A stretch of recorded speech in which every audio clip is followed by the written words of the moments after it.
Do I hide what I'm doing or do I tell the world? And I find that the more you put it out there, the more interested parties are going to come to you and have conversations about what you're building that end up leading to investment, capital, and things of this nature. AI and the tools that now exist that allow you to do mass marketing. Not everyone is right 100% of the time. And one thing that I admire about Elon Musk when he was doing SpaceX was he would question every piece that goes into his rocket. There's companies that exist that question the status quo that become the most successful. But it takes a lot of fortitude to be that company. I think a lot of startups are. Well, thanks for coming on the show, Erik. Could you talk to us a little bit about your experience at Deloitte and guiding Fortune 500 companies through digital transformations? Yeah.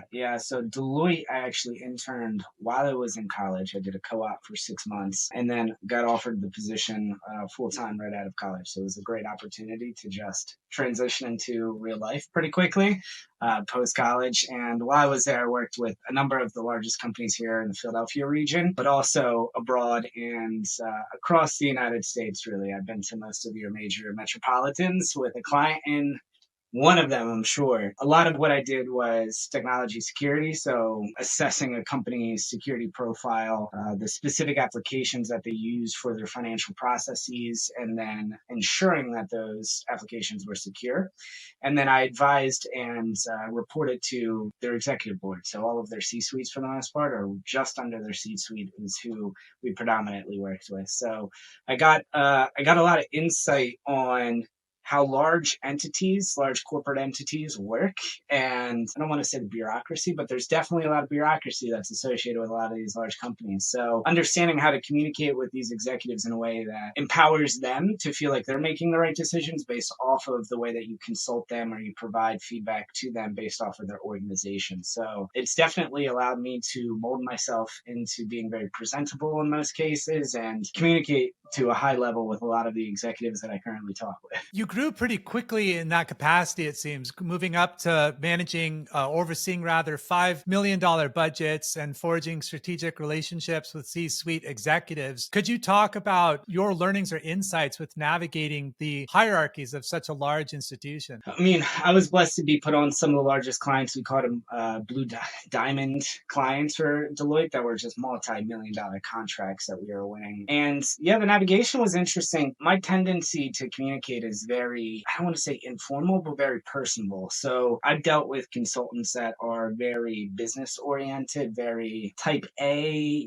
tied up, very neat is a good way to say it. The way that I've actually felt that my communication was reciprocated and received really well is when I was less informal, more of a, still giving the consulting advisement type of role that they're looking for, but doing it in a way that is less suit and tie, if that makes sense. So just providing something that can be relatable to the person that I'm speaking with, depending on who it is. And then I like to say being a chameleon in every room you enter, because you need to assess quickly who you're speaking with and then mold yourself in a way to communicate to that specific audience. So that is a trait that I feel like a lot of senior consultants at Deloitte need to learn really quickly. And they do a really good job at enforcing that in their culture as a company. It becomes really interesting because as I think about my time at Deloitte and some of the other consulting firms that I worked for, they hire a very similar type of personality. We're almost exactly alike in the personality aspect, but I feel like it's because we're also very easy to mold and quick to learn, which when we talk about hiring practices for large entities, that's definitely the way to go. What are some common pitfalls or some lessons you've taken away from working with Fortune 500 clients? There's a ton of learning lessons that you can get from working with large companies, mistakes here and there, reporting mistakes here and there. And some of my biggest struggles probably oriented with my attention to detail, if I'm being honest with you. So generally in consulting, numbers matter. Everything matters when you're providing a report to a client, and you need to stay and make sure your I's are dotted, your T's are crossed. So coming out of college, doing it in my early 20s, I would say that that's something that I had to learn over time that wasn't quite ingrained in my personality until I was just in it and kind of developing into that role. A lot of corporate entities, large companies expect polished reports coming out of Deloitte, which is, that's the brand that they built. So a lot of what I learned is to adapt quickly, make changes quickly, fail quickly, and then fix your mistakes as quick as possible. Yeah. And it sounds like when you mentioned being a chameleon as well, I wanted to talk about forging relationships and trust in a changing environment. Now, the markets are changing very quickly these days with technology and geopolitical shifting, et cetera. You're now starting your own endeavor in entrepreneurship, going from large corporate to small private. Could you talk about what you're kind of taking away and what you're leaving behind in your transition from Deloitte into your entrepreneur endeavor now? Yeah, I mean, I think the cultures are very different, right? And I want to apply a lot of the large corporate methodologies that I've learned to the same businesses that I'm building now. And I think there are bits and pieces that can apply, but when you're working in something that is so agile, like entrepreneurship, where you're putting on every hat that your business has, you can't have the same rigidness that you would expect out of working at Fortune 500s. Examples I've used, McKinsey, 7S's, all of these like large strategic organizations or organizational models to help build at Deloitte, help build solutions for my clients. Now, to apply that in a similar way to an entrepreneurship, this own company that I now have, very different, very different. There is no direct one-to-one tie on, and the expectation that you can work with other co-founders and expect them to provide KPIs, targets, metrics, things like that is the ultimate goal. But because your business is so fluid, we tend to miss some of the KPIs that we're looking to target. Now, a missed KPI in a large organization, that's a big deal because the KPI should be attainable. KPIs that we're generating as an entrepreneur, as a startup are it's almost wishful thinking in some capacities because we actually don't know what's happening next week, let alone next month, but we're trying to predict 30, 60, 90-day plan for the business. Those 30, 60, 90s go, out the door after one big wrench comes into play. You're a strong proponent of using analytics and real-time reporting to inform decisions. In the startup space, what are some metrics or data points that entrepreneurs should be looking to gather and measure? The number one thing that every entrepreneur really needs to pay attention to, and I don't think they do this, is product market fit, in the sense that, do I have a consumer base that is going to buy my product? I find that, and I am a proponent of this myself, I come up with what I think is a brilliant idea. And in my mind, I'm thinking everyone would want this. This idea is so good that everyone will purchase this, without actually doing any market research, without ever understanding, hey, are there consumers out there that are willing to purchase my product, whatever that is? So then you spend all that time building a product that in your mind you think, this is perfect. Once I build it, they will come, right?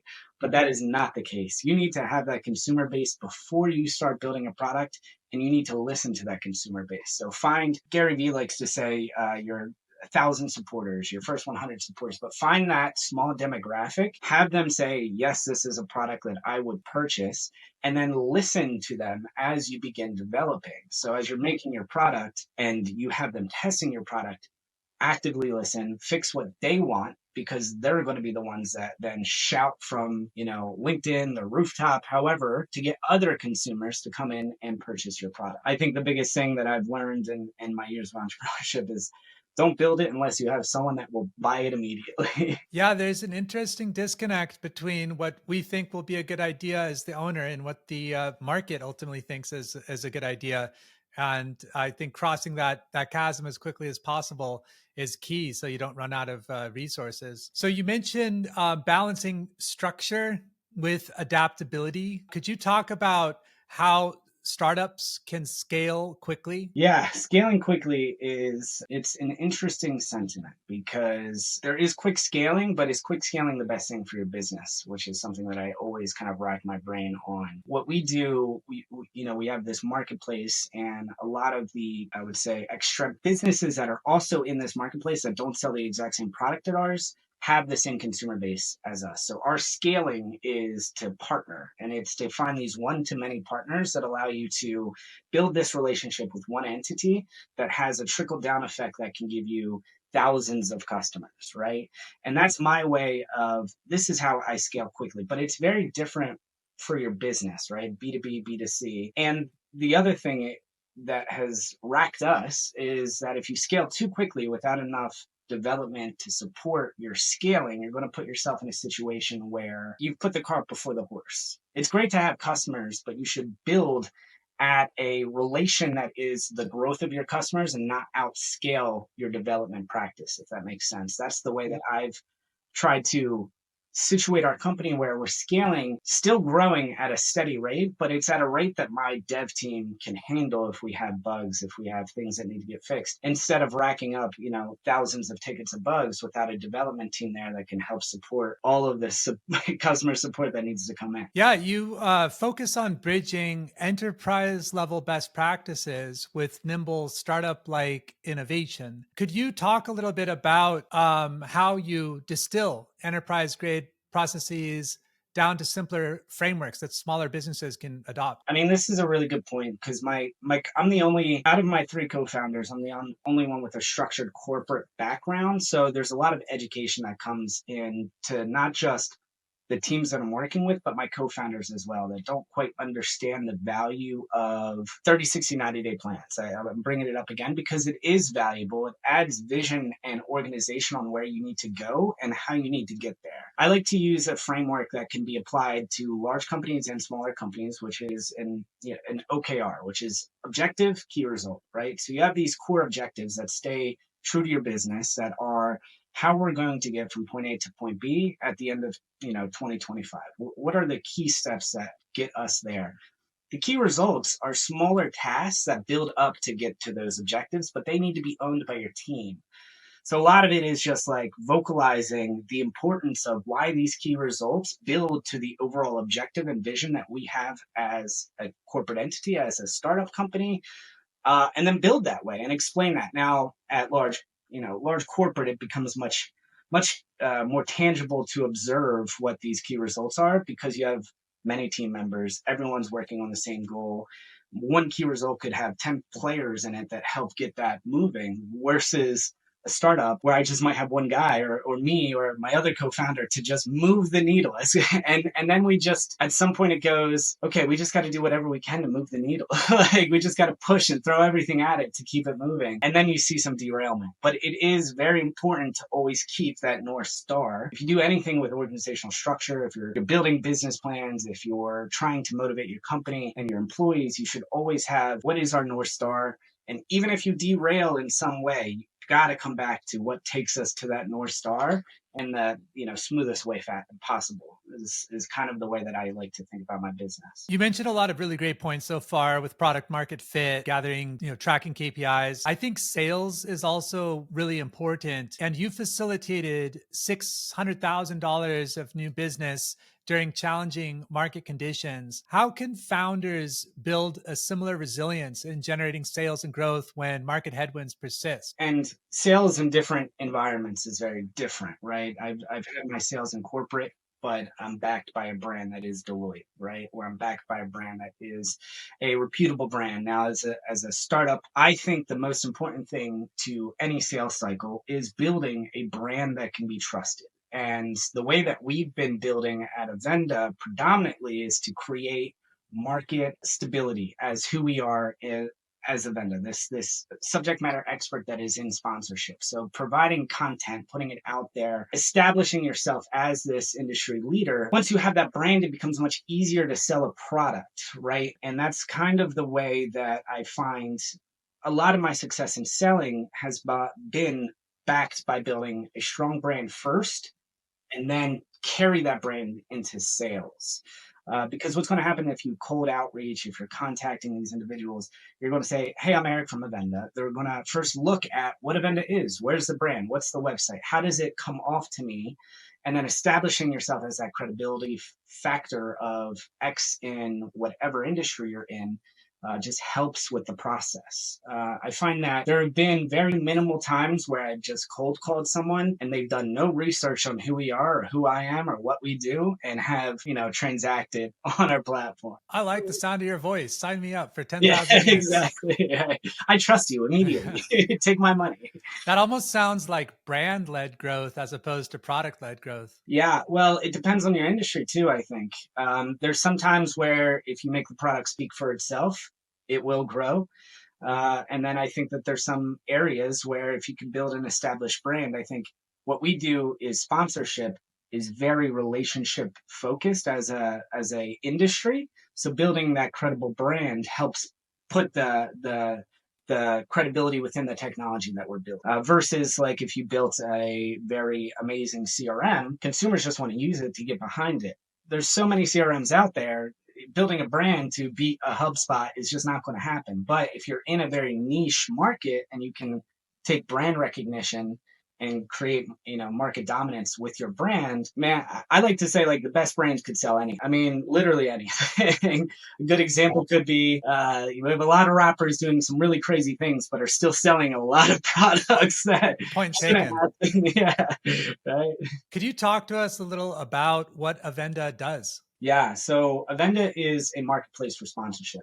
We like to say we're an event ad platform. So this exchange that allows individuals and companies that have capital to deploy for events that are looking to target really niche marketing areas. So if I have a product rollout in Q1 of 2025 and the recipients or the consumers I'm trying to target are like mid 20s to mid 30s male, you can intake that information into our database, and we provide events that are happening across the country that have that same consumer base that you're looking to target. So we like to say we help events find sponsorship, but we do that through the means of helping companies deploy their capital more intelligently. Okay. And how long have you been working with Avenda? Yeah, so we kicked off Avenda about a year ago. So we're over a year now, a year and some change as a startup platform. Over the course of the last year, we've spent, months just creating products, iterating on that product, listening to consumers, hearing what people would pay for, what they want, and then building what we think is the best product right now, which is this ad exchange that allows an interchange between events and companies that are looking for brand partnerships with them. What led to you thinking that this was the problem that you had a unique solution for? Yeah, that's a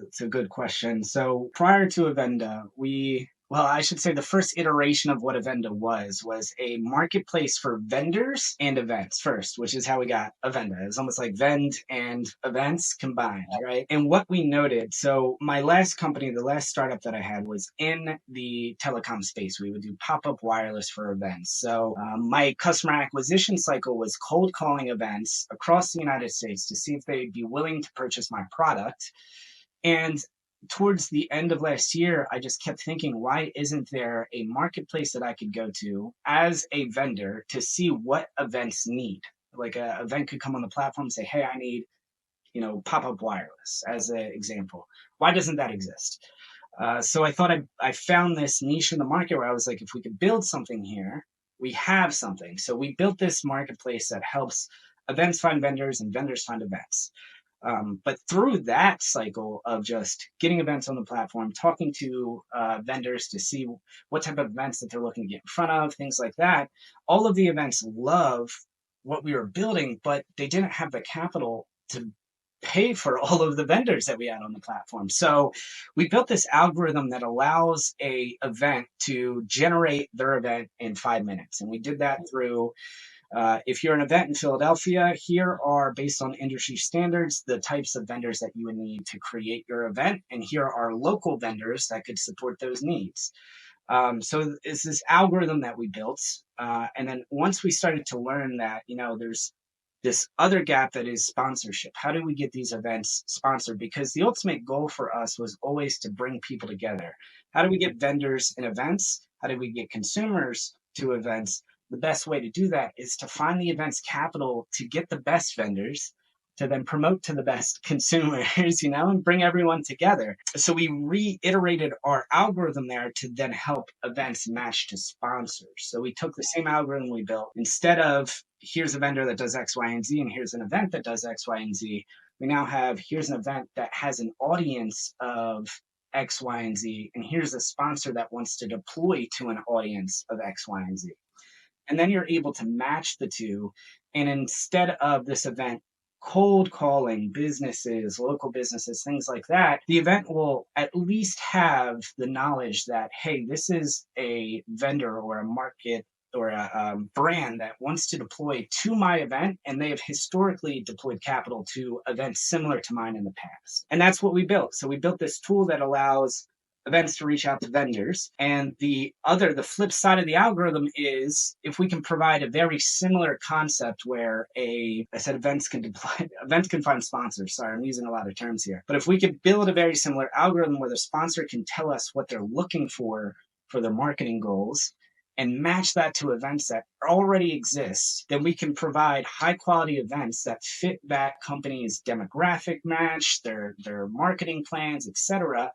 And the event will have a higher likelihood to find sponsorship by doing that because it matches what that company is looking for. So we built the other side of the algorithm, which then fits this ad exchange. So now you have brands that can search for X, Y, and Z that they're looking to deploy their capital to, and you have events that can also do the search to find the right sponsors, or they can just exist on the ad exchange and meet each other more naturally, where you don't actually have to pay for any outreach or anything like that. You just put it out there and you can match with the right sponsor. So, it kind of, I talked a whole lot about how we got to where we are, but the entire time, and still to this day, I feel like it's mind blowing that something like this doesn't exist because it feels like such a need in this market, and the events need capital. Every event needs capital. There's this tension in entrepreneurship often between having the idea and having the execution.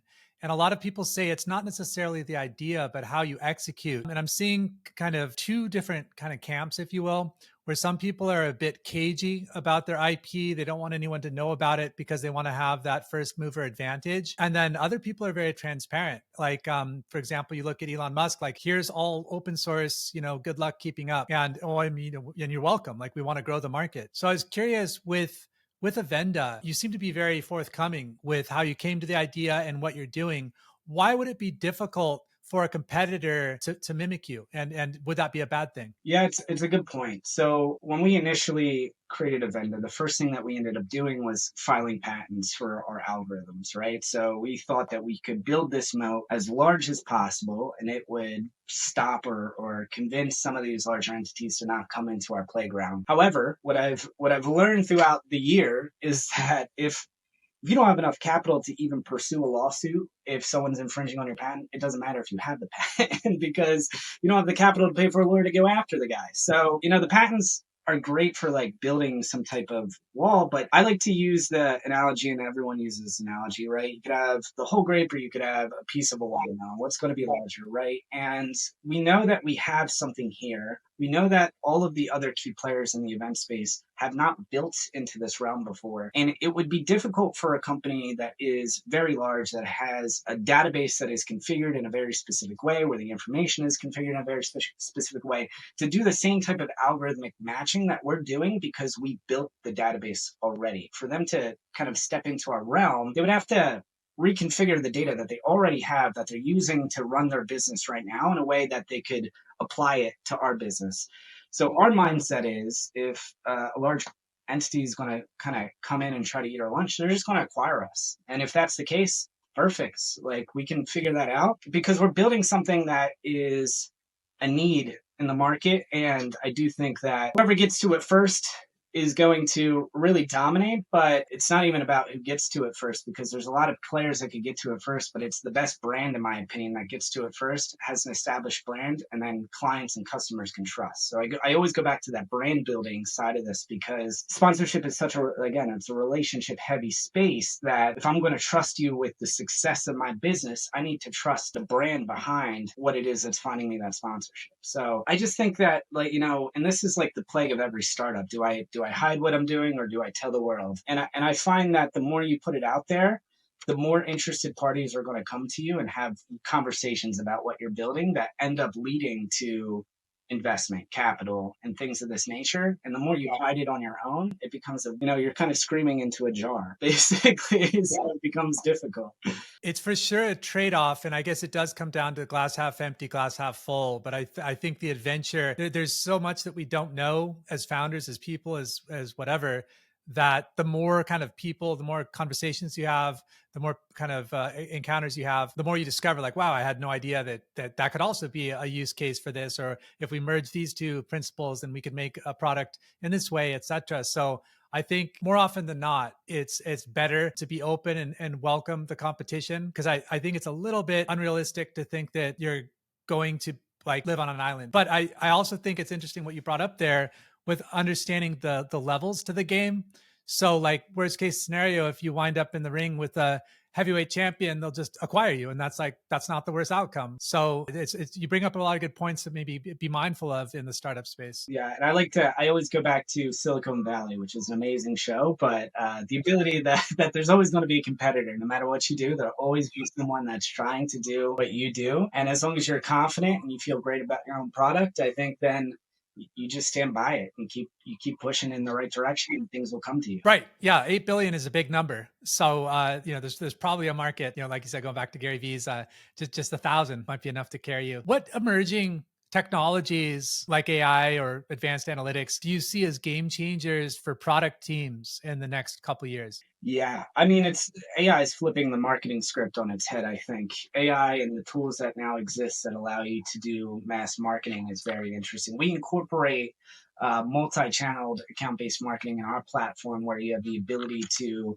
generate all of your custom emails in the click of a button about your event for your sponsors. So instead of you drafting up X, Y, and Z. We take the sponsorship data, we take your event data, we draft you an email, boom, 2 seconds. Historically, that would have taken a much longer time. So we have the ability to scale now very quickly with these tools in marketing. And I think that helps, especially startups. You do it without any other need for an external marketing company. You can do all of this your own. These tools are very affordable. I think our entire marketing stack probably costs less than $200 a month. And we're still targeting the same type of mass consumer target that we could do if we were utilizing a third party in some sense. So there's definitely a lot in the marketing space. There's a lot in the development space. A lot of the coding that can be done at a much quicker pace. Any errors or bugs that are being found can be found and answered in a much quicker space. Part of the debugging that we have in our own platform is that we can't give too much information about what we do, but we utilize AI to help provide solutions to the consumer based off of most public knowledge. So we're finding ways to incorporate AI into the platform where if you're a consumer and you experience an error or a bug or whatever the specific case might be, as the team don't necessarily have to be the ones to solve it. We can provide you the solution by utilizing AI that's just querying what that solution is on the internet and providing you right to your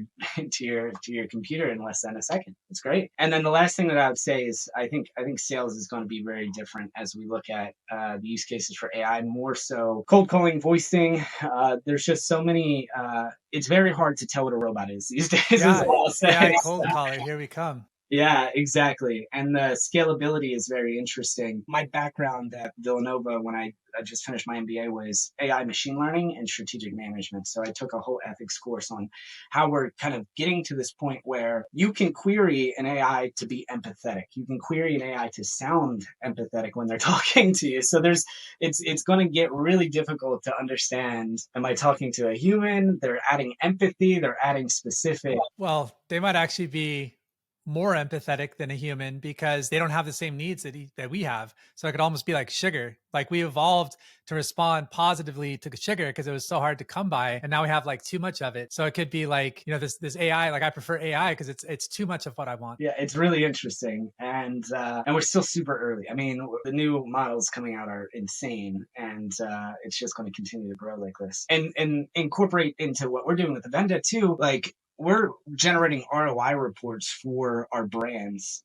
Some of this is digital ROI. So what is your digital impact? What is the event? What is their reach? What is their audience? But we're even playing with the idea of being able to take photos and videos from the event itself, scanning them through AI to generate interactivity reports, tension reports, what crowd was surrounding what booth during what time during this video, and taking all of these different actions. Using that for like social media marketing, etc. Yeah. And just pulling all of these different ways that I'm not at the event. All of these people took photos of the event, so I know what the event looked like. And instead of me going through each one and scanning them, I'm just going to run them through this AI model that can do digital scanning. Well, you can almost create like a metaverse virtual event. Yeah, I could 3D layout the event itself without having to be there or even understand the floor plan just from the photos on social media. And then you could generate future events like virtually. Yep, you could. Look at you. Now, the event X2, we're going to the next level. Well, yeah, it's really fractal. Sky's the limit. As a strategic consultant and co-founder now, where do you see project management evolving in the next couple of years? Any big shifts or disruptions on the horizon? I mean, you can go back to AI if that's what it is, but just could you elaborate a bit on that?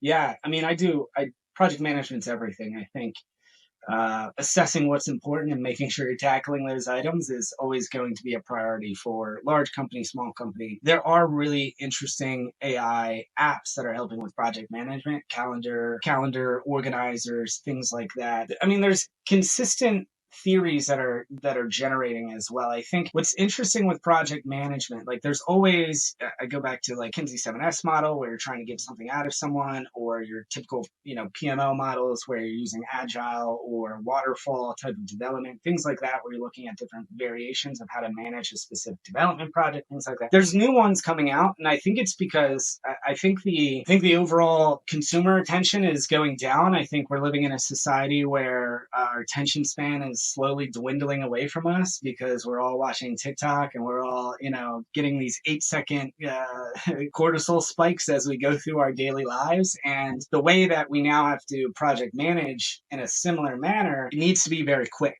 All of our presentations have to be quick. They have to be digestible. The way that we work through, what is important, why is it important, and who is it important for needs to be direct and to the point. And there's no more fluff, right? There's no more fluff in the PowerPoints. There's no more fluff in the way we present. It has to be quickly ingested and then quickly delivered to the right audience. I think that that's going to be the same thing with everything. The same thing with marketing now. It's going to be the same thing with sales, everything. TikTok might be this, I think it's terrible for what it's done to humans. It's definitely very entertaining, but our attention span and the way that we consume media and knowledge has drastically declined, in my opinion. But yeah, so I think I think human beings are evolving in a way that is a declining attention span. So you as the project manager or the person that's delivering strategy or the person that's giving advice, things like that, it has to be concise, quick, and easily digestible, or you're going to lose the attention of who you're trying to present to. And regarding managing teams, how do you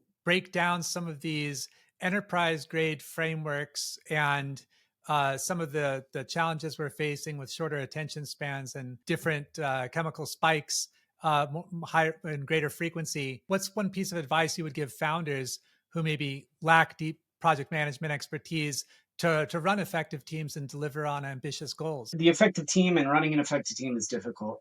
Again, the main thing to always have as a founder, as a leader, is the North Star, and make sure that all of your team members agree on that North Star. Once they have buy-in that this is the right North Star to be following, then it becomes much easier to ring someone in, right? The startup realm, and one week I could be thinking about one thing, tomorrow I could be on a completely different topic because I need to be, right? Because that's just the way the business operates. But at the end of every week, I like to sit down and I like to assess what I did that previous week, what my team did that previous week, and then bring it back to my North Star. Did this week go towards the way that I need to go as the company? I generally operate in sprints with my team. So I meet on a Monday, meet on a Friday.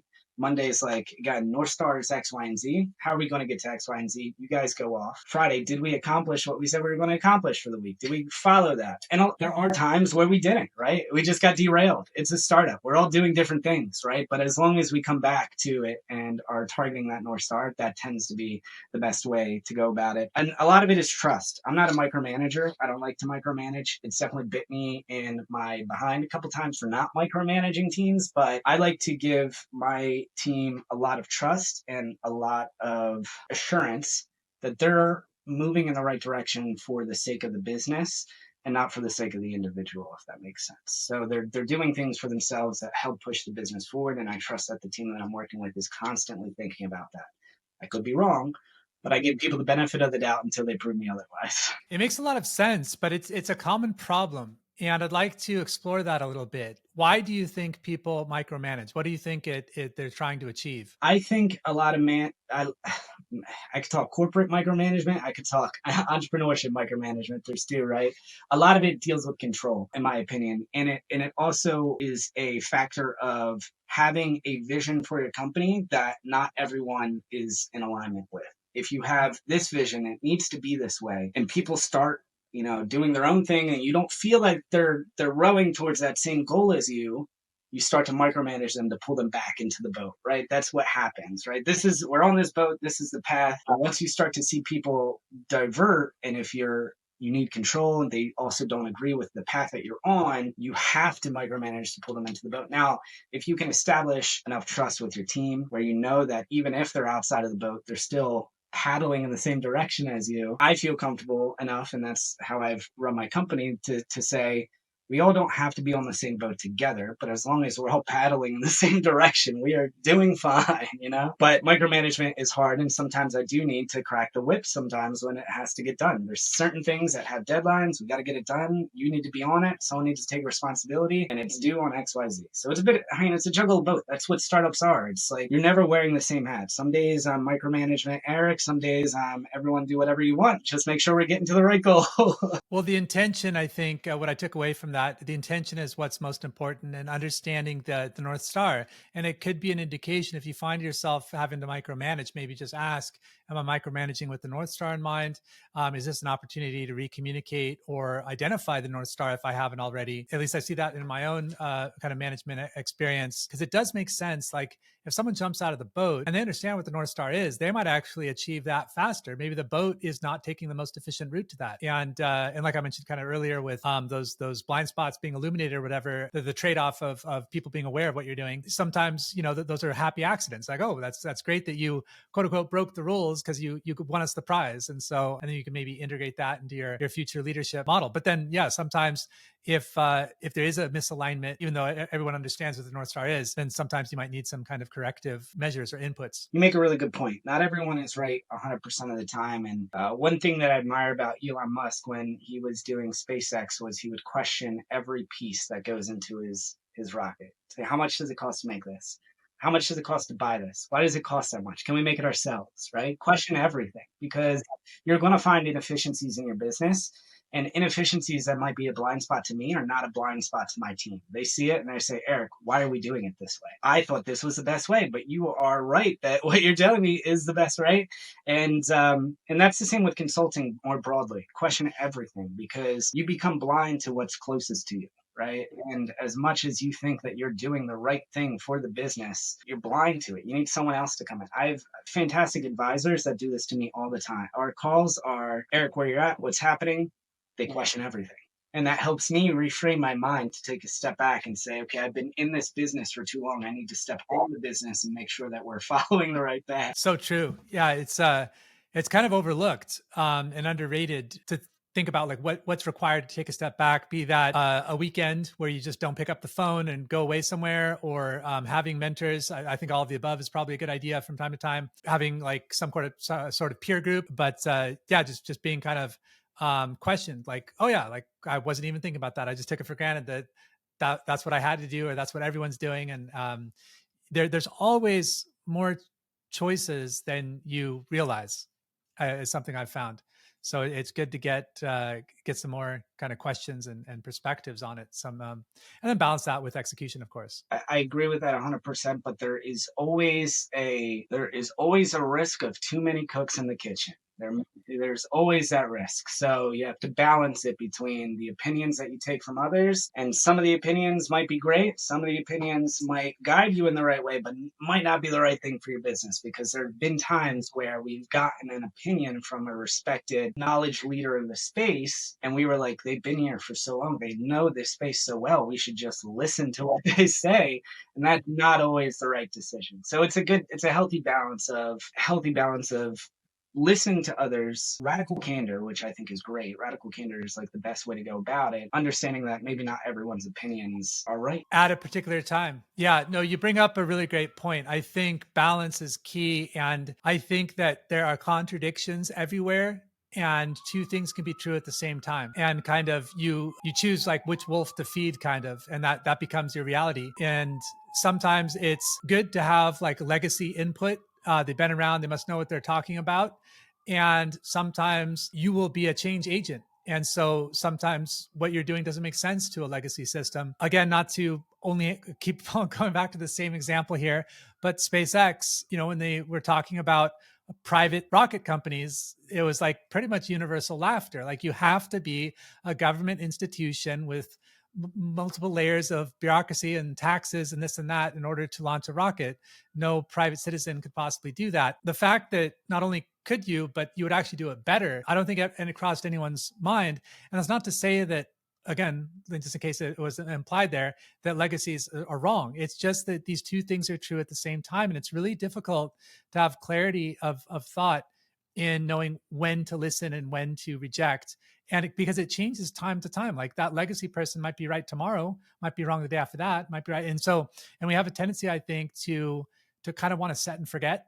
It's like, oh, Erik is not going to be a good kind of consultant for me, full stop, because of this one thing. And it's like, that could have been the one thing, the only one thing that you didn't see on, and everything else could have been amazing. Like, you never know. You really never know. And then you only have so much time. So yeah, it's very complex. I guess going back to your word balance there, I think it's a matter of like seeking that North Star, like you said, and then just measuring those KPIs and trying the best you can. And that's kind of what I'm trying to do with this podcast: talk to different people, see what's working for them, what's not working for them, and try to synthesize a better, I guess, like transient heuristic. Because there's no like universal truth. I think it's I guess in some senses there is. You need revenue, you need happy customers and stuff like that. You need a good, a reasonably a good team. But in terms of like how you do certain things, especially with new technology and changes, it's very much being written as we're speaking. You brought up a lot of good points, and we don't have to beat the horse on SpaceX, but there's so many companies that found industries where people said they can't do it. Uber's a really good example.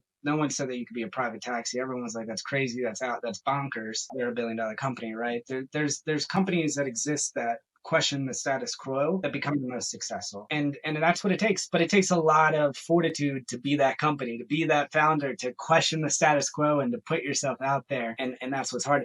And I think a lot of startups are luck. I think startups are like 90% luck, if I'm being honest. It's right place, right time, right people, right market. There's just so much has to synergize for it to be successful. And that's why you have founders that have been in the space for 5+ years before they find success, 7+, 10, 15+ years before because it just took that long to find the right place, right time, right market.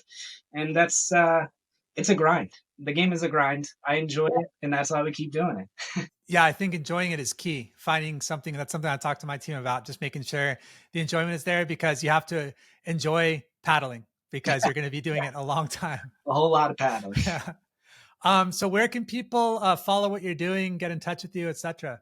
Yeah, you can find me on LinkedIn at Erik Caputo. You can find my company at www.joinavenda.com and joinavenda on all platforms.